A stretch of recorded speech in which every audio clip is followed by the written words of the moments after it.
Hey guys, Sergeant speaking with Earthwalker Primitive. If you saw my 6H update video, you know kind of what I'm doing. Going through each one of my 6Hs and showing you what I carry in my kit and how I progress my kit down from a full extended stay emergency pack, bug out bag, to a small day scout kit and even an EDC kit, and how you can use, I don't have any extra kit for each individual kit. It's just breaking down one main kit down smaller and smaller groups to be able to sustain your needs. And so obviously first one I'm going to describe is H1, which is heat. We're starting fire. Fire starting. I'm going to show you everything and explain everything that I carry and why I carry them in a particular way to help me start fires and get a fire started when I need to. Heat fire starting is number one on my priority list of my 6H philosophy, because that is one of the most important things we need in a survival situation. We need heat. We need heat to keep us warm, protect us from the elements, to keep our body temperature up. We also need heat to cook our food, to purify our water, to make tools. Fire is the most important tool for us out there in the environment. If you're in the cold, you need heat. If you're in the wet, you need heat. If you're in the wet, you need heat more than you need shelter, because you could be wet and cold and start a fire and keep a fire going and stay warm. You could be warm and wet and survive. But if you have a shelter, you get wet and you have a shelter and it's cold, you get wet and then you're cold, you're still cold. And that can lead to hypothermia and all that. So fire is pretty important. It's one of the most important things, and that's why it's the first H in my philosophy. As I stated in that video before, just because those H's are set up in that kind of priority doesn't mean it's going to be the most important thing to you. But fire starting is one of the most important things, because for a lot of the other things you need to do, you need fire of some sort. To signal for rescue, to cook your food, to purify your water, to keep you warm, to make tools, you need fire. So that's why it is the number one priority of my 6Hs of survival philosophy. Let's talk about my main pack for first off. I carry standard U.S. Army issue, what they used to issue, Alice pack without a frame. Now, I'm not promoting this pack. I'm not telling you need to buy this pack. There's so many people out there that say, oh, you should have this pack. You should have this to carry your stuff in. You need this. You don't need that. I carry this because I love it. I'm used to it. I spent a long time in the Army. I carry this thing for miles upon miles upon miles from many different countries. I love this pack. I'm used to it. It's comfortable. I like the way it works. I like the way it's built and set up. It works for me. When you're trying to find a pack that works for you. Does it carry what you need to carry? Is it comfortable? Can you go long distance? Don't buy a pack and never try it out. Buy a pack. Go walk 10 miles in it and see how it works. That's when you'll decide if the pack's good enough for you. It's when you actually go out and you wear it. And you wear it for 10, 12, 15, 20 miles. And you're carrying it for days upon days. That's when you're going to see, one, if it's durable. Two, if it's comfortable for you, or if it's going to hurt you. You can go buy these nice fancy packs, excuse me, they have all kinds of pouches and compartments and this and that, and then you put it on your back and go walk with it. It'll hurt you because it's not good for your body. So you need to test your packs to make sure it's good for you. Don't just buy a pack because somebody says it's great. Pack it full of your stuff. Leave it in your truck or in your shed or in your closet and never try it out. And then when it comes time you actually need it, go to wear it and find out that that pack was uncomfortable, it hurt you, it rubbed you the wrong way, or did whatever. I've actually seen people buy rucksacks or buy some kind of pack, fill it up with a bunch of junk, and they go out and walk and permanently damage their back because they didn't test it out and see if it was right for them. So you don't want to do that. So I'm not going to promote this pack. I like it. Go find you a pack that's durable and it's going to sustain your needs that you like. So that's what I carry. And everything I carry in this, I maintain my 6Hs. It looks a little big, but I got extra stuff in there. Everything I have listed in my 6Hs fits in a pack this size with plenty of extra room, so you can put extra stuff in it. So, and that's what we're going to break down. First off, I'm going to go over what I carry in my whole kit, and then we're going to break it down into what I would take from this to make a day scout pack, and then we're going to break down into an EDC, or everyday carry, for what I always have on me anyway, regardless. So that way, don't think that, oh, this is so much stuff to carry with me. Well, you don't have to carry it with you all the time. If you're going out for a day or you're going for a hike, you break it down. You can take from this and make your day kit, then you can take from your day kit or always have an EDC on you, and you'll be good to go. So the first thing we're going to talk about is the main extended stay or long-term pack, or my survival kit. What I always keep packed and ready to go. If I'm in my house and disaster strikes, I can grab this and go. I know I'm sustained for a long period of time. If I'm going camping or hiking or something like that, I can throw this in a truck or in a vehicle, and I know I'm sustained for a whole period of time. If I go out in the woods, if I'm going out in the woods for 2 or 3 days, I can take this out and leave it in the camp and know I'm sustained for a good period of time, and just break down from this for what I actually need for that 3-day period of time. So I'm always going to be sustained from within this whole pack. The first thing I carry, obviously, is my fire starting kit. This is my fire starting kit in its own self-contained container, and we'll go over that here in a little bit, why it's in a self-contained pouch that I can carry on a belt or whatnot. We'll go over that here in a second. But the one thing I carry in it, I have 3 different methods of ignition. I have one shore flame, a lighter, but that's an expendable resource, we know that. But there's some certain times where a flame is going to be better than trying to light something with a spark or a primitive skill. We need to get a fire going. We got the flame. We can do that. And it's just another means of doing it. If this fails or something else fails, I also, I have 3 different things to choose from. I have my flame. I have my waterproof matches, which I also coated in wax. The waterproof them and further waterproof them and keep them protected. Once again, they fail, I have 2 other means. I also have my fire steel, which is probably the most sure way and also the longest lasting way to start a fire. So I have that in my kit as well. The next thing I have is 3 different tinder choices. I have the metal tin, which is important for making a char rope and reproducing char cloth and char rope. And then I have it full of char cloth and char rope. So I have a shore tinder method in there and a way of reproducing it because I have a tin container. I also have Vaseline with cotton balls, another cold weather and wet weather surefire way of producing fire. But then I also carry some form of waterproof fire starting. I have fire ribbon, which works great. I'm not saying you need to carry this, but there's many different methods and ways to start fire in wet conditions and get a short flame, and that's just one of the ways to do it. Alright, so like we just went over, I had 3 different methods of tinder, including some form of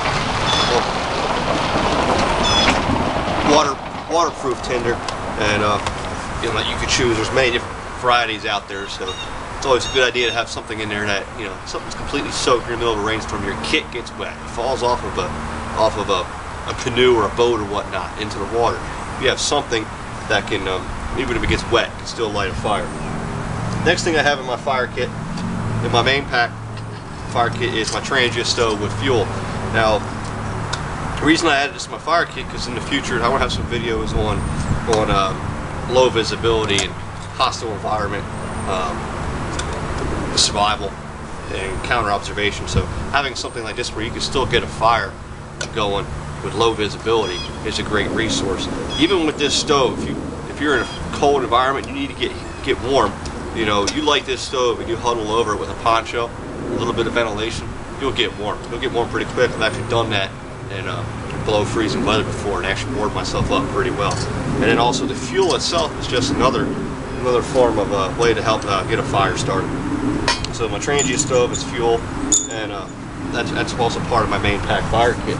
The next thing I want to talk about is other things that have multiple uses.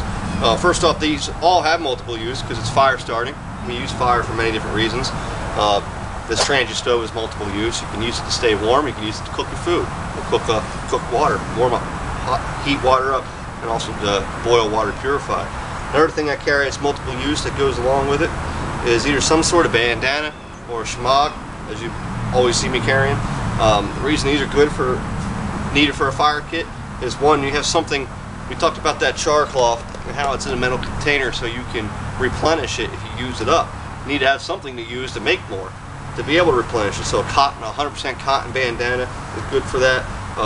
The shemagh itself, even a shemagh, I could just take these ends and furl these off, or take a little bit of it to make fluff it up to make a tinder bundle, and be able to use that.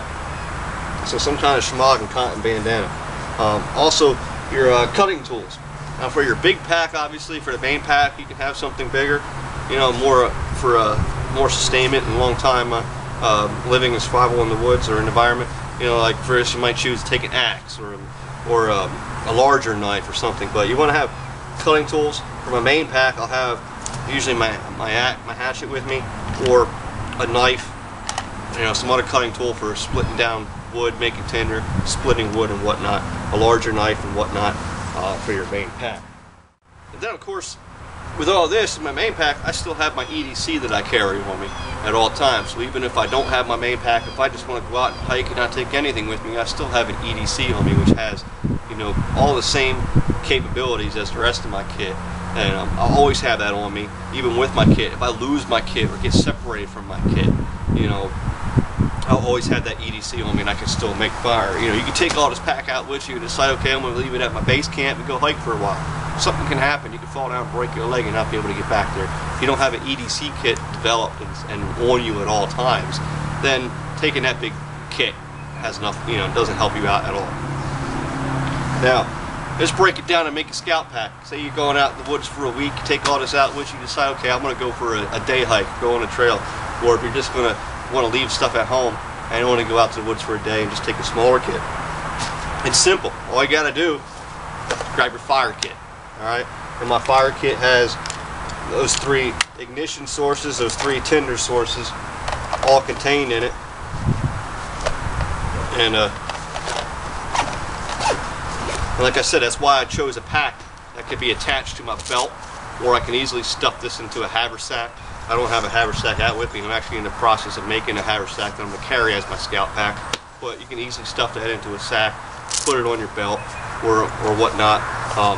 So all I got to do is grab my initial fire starting kit, and I have a good scout pack.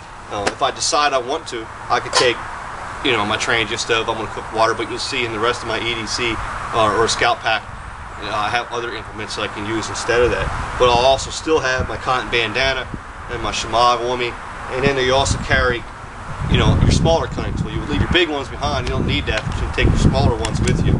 And then, of course, you still have your EDC on you. So your scout pack, from everything else, your day pack or scout pack is cut down in size to just grabbing these things. Now let's go over the everyday carry, or EDC kit, or the small kit. Like I said, you either leave this behind, or you're just going out of your house, going for a little walk, or even if you take everything with you and you're separated from it, you'll always have your EDC kit on you. And the things I carry in my EDC kit, first off, I'll never leave without, you know, a knife. Have some kind of cutting source. But even say I leave that with my scout kit, you know, I still always have some kind of backup knife on me. You know, a small pocket knife, something like that. That's going to easily help me just cut up some tinder, split wood, make feather sticks or whatever. You know, it's not going to do no big. It's not going to cut down a tree, but you know, it'll help me out. I also carry on me at all times. I don't leave the house without a lighter in my pocket, even though it's not 100% reliable. Still, it's good to have, and I always carry a lighter with me. But as far as my EDC, carry my EDC on my belt, and all the same capabilities I have in my fire kit I could do with my EDC. Within my EDC itself, I have fireproof matches down in there with a striking strip, so I can carry these fireproof matches in these stainless steel little tubes. Are waterproof, stainless steel, so no water's going to get in there. They're protected. You may choose to use whatever. I'm not trying to promote any one design, but whatever's comfortable for you. In this one, I have a little fire steel, which I can use a knife to strike a spark and get a spark going. So I already have 3 ignition sources in just my EDC. I got the matches, the fire steel, and the lighter. And then, furthermore, inside here I have, wrapped up in tin foil, some char cloth, and a Vaseline soaked cotton ball.